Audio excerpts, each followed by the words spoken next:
memories are stored inside your brain. All right, bet. Biological magic that enable you to experience bygone moments over and over. With them, your mind can encode, store and retrieve information about the world and yourself. But memories are not static like photos.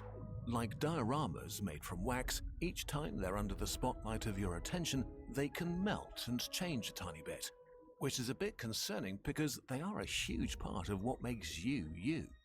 They are the personal law a lot of your identity is based on, and the basis for your decisions about your future. What does it mean if they change? And more fundamentally, what is a memory? How is a moment in time stored in squishy meat? Your brain is weird madness. The human brain is the most complex thing in the universe, so we need to simplify quite a bit. Scientific models work, but are not a perfect reflection of reality. It's a bit like talking about elementary particles, but in a nutshell, what makes you think and feel is a complex system of about 86 billion neurons.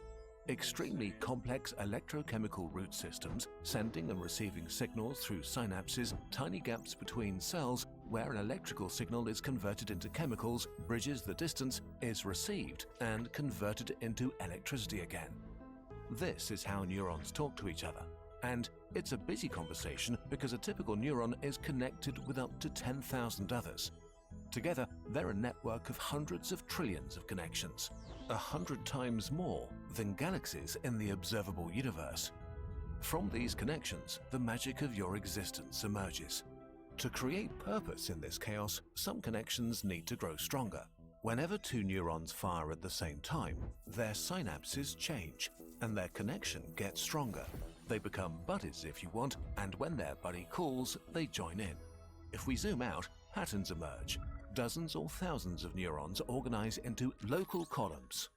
These columns are very basic information processing units that process a tiny piece of all the input coming in from your senses, like dark and light, a location in space, how a texture feels, the sound of words, and so on. You have columns for sound, images, touch, etc., all located Auditory cortex, visual cortex, somatosensory cortex. in different parts of your brain. These columns are the gears of the biological machine that is your cortex. It's the fundamental hardware you emerge from. Everything you see, hear or feel causes the gears to move, which means your neurons to fire together. But for you to have a coherent experience, these very different gears need to be connected together. Any moment you perceive is made from different parts.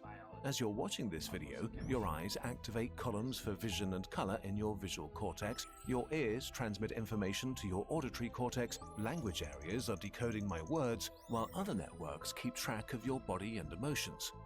All these signals are processed in deeper areas of your brain that evaluate them, boosting what seems important right now and tuning out what doesn't. Vastly simplifying, this concert of all these different gears connected by levers, wheels and screws comes together to create a new structure within your brain machine, the assembly, a new pattern of synchronized activity within the grand architecture of your brain. This assembly of very different neurons firing together is what gives you the experience of being a human being in this moment. So the assembly active in your brain right now is you watching this video, hearing my voice and learning about memories. But this is only activity without permanent substance. Like ripples on a pond, nothing will remain. Without memories, you'll be forever trapped in the present. To become a being that transcends time, you need to etch these fleeting sensory inputs, these temporary moments, into something physical that will remain. And how does your brain decide what becomes permanent? With a deadly competition. How to store the past. Whoa. What's that? I just built a budgeting app in Base 44. Guys, Nina just built an app. Impossible. In reality, there's not just one assembly active in your brain. Your brain can't process everything in the outer and inner world with full attention, so different assemblies are fighting for dominance. The details are complicated, but at any moment, one assembly is winning and deemed the most important by your brain. This is what you're aware of right now. In your brain, the assembly processing the sentence I'm speaking to you seems to be the most active and wins. Your brain thinks this matters and you're forming a new memory. Two things are happening right now. The neurons of the winning assembly are bathed in chemicals that make them more susceptible to change and tie them closer together. Bathed in chemicals. Two things are happening right now. The neurons of the winning assembly are bathed in chemicals that make them more susceptible to change and tie them closer together, strengthening the synapses between them. And the memory center and librarian of your brain, the hippocampus, is activated. The details here are super complicated and the exact process isn't fully understood yet.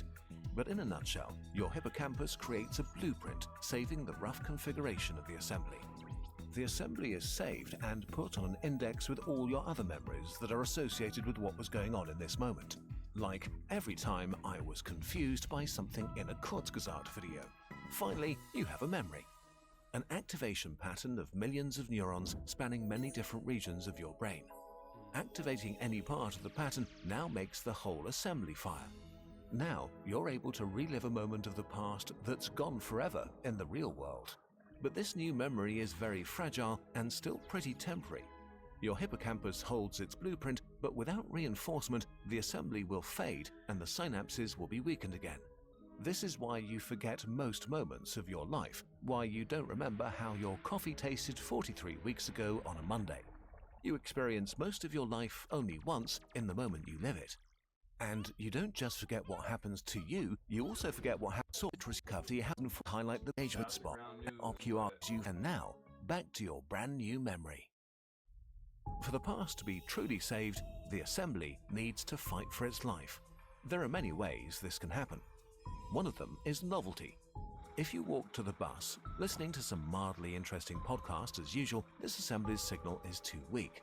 This moment in time will be lost like tears in rain.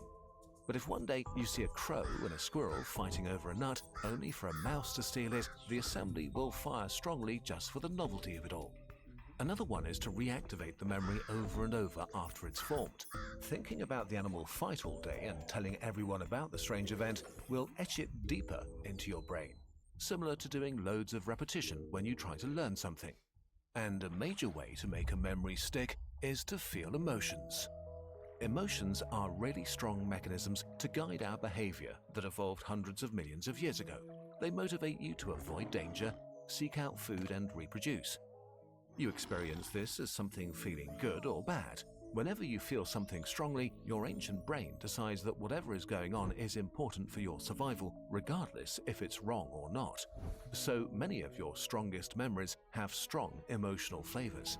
The humiliation when you acted dumb in front of your crush. The joy when you beat your dad at Mario Kart.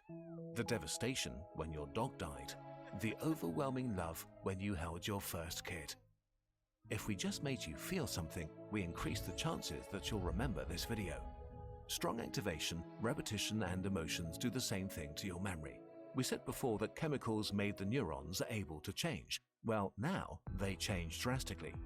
Like wax warming up and melting together, the gears of the assembly grow new teeth to fit more tightly.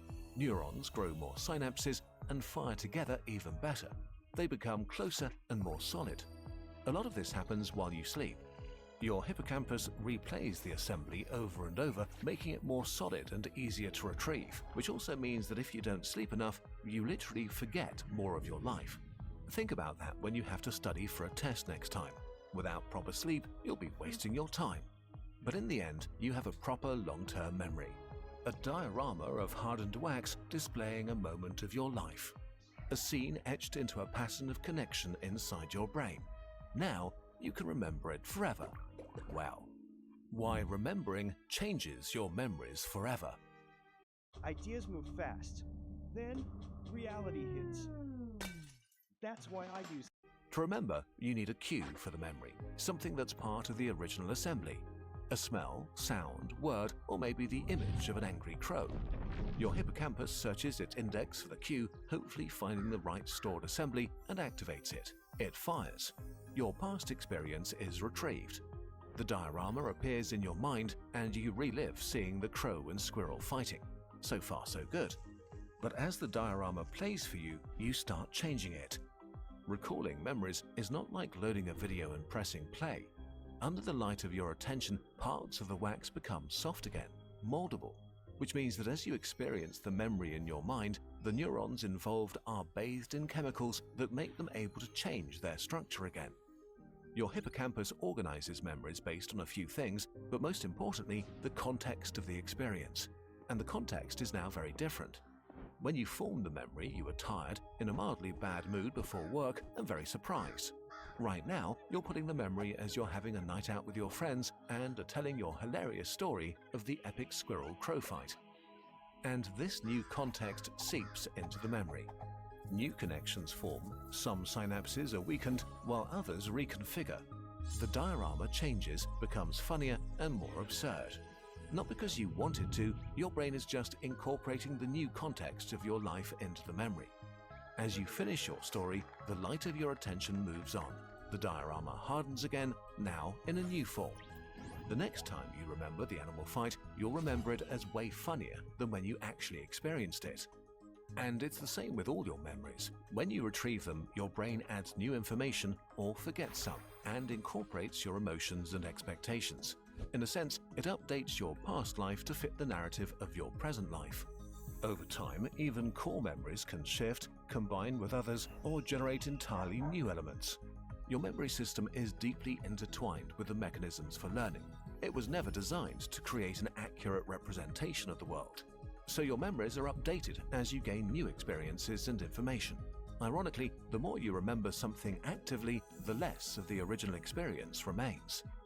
This also means that just because you remember something really well, it doesn't mean your memory is correct. It just means that its assembly is really strong and vivid. It's not a sudden process. Your identity is safe for today. It's a slow shift in the overall patterns inside your mind.